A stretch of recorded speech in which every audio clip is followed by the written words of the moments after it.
胜，立信一个，德行一次，安万一个。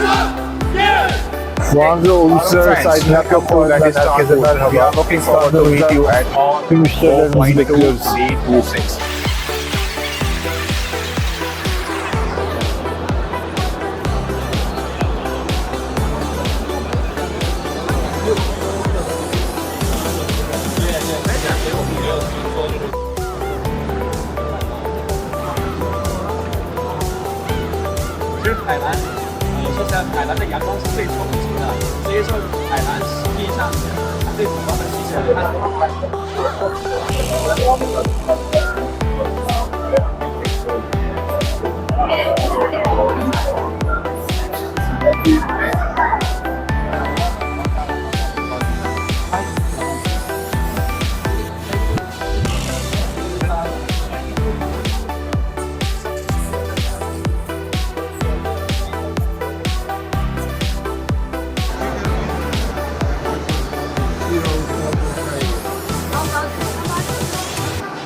4.26.